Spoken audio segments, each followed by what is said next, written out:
So this morning, let us talk about how the Masvingo rally shocked President Emerson Mnangagwa and his regime. According to Gladys Chachaya, she says, "We had a very successful rally in Masvingo today. The forces of darkness were, however, egged by the huge crowd and sent riot police to disrupt as President Chamisa was concluding his address. Tear gas was fired at citizens simply because they attended a CC rally at Mire." And these are the pictures of the people who attended Masvingo rally. And President Nelson Chamisa addressed Chiredzi first, then he went on to address in Masvingo. Honestly speaking, if you take a look on the distance between Chiredzi and Masvingo, it's almost 200 kilometers. But President Nelson Chamisa managed to address those rallies. And as usual, we know that kune vanenge vachingoita misikanzwa yavo because they are afraid of being defeated. But what they should understand is that there are some people within ZANU-PF with their own senses. When they see you doing this to Triple C, they start to question your capabilities and their capacity to unite the nation of Zimbabwe and to deliver for the people. It's not about power. It's about service delivery. It's not about power.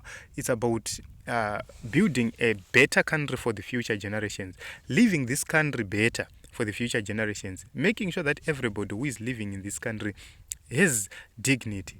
That is what is very important. You have to focus on the education. What are we offering on the education sector?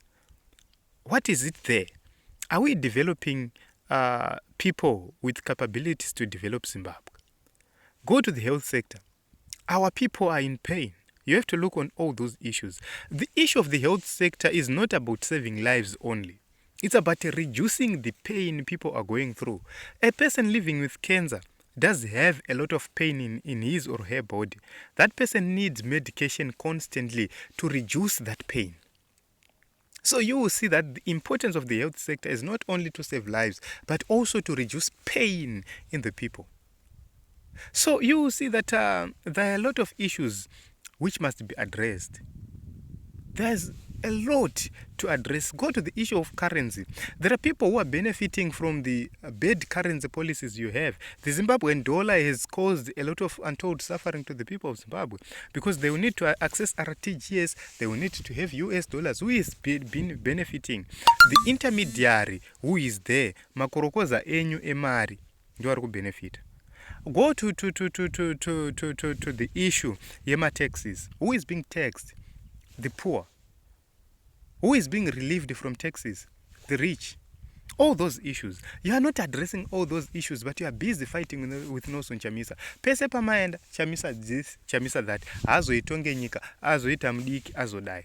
It doesn't matter. What matters is, what is your position on sanctions? What is your position on corruption? Because on sanctions, you have to do what needs to be done. Stop human rights abuses. Stop corruption. So that you present a clear case to the whole world to say, we have done A, B, C, D, but we have sanctions. We don't have human rights abuses. We don't have corruption, but we have sanctions. If that was the position, we would agree, but that is not the position. You have corruption. You have human rights abuses. How are you going to address all those issues? So you will see that as a country, we must be led by ideas, not by guns, not by power, not by muscles. So, Team Zimbabwe, ade mwana wese tinovota.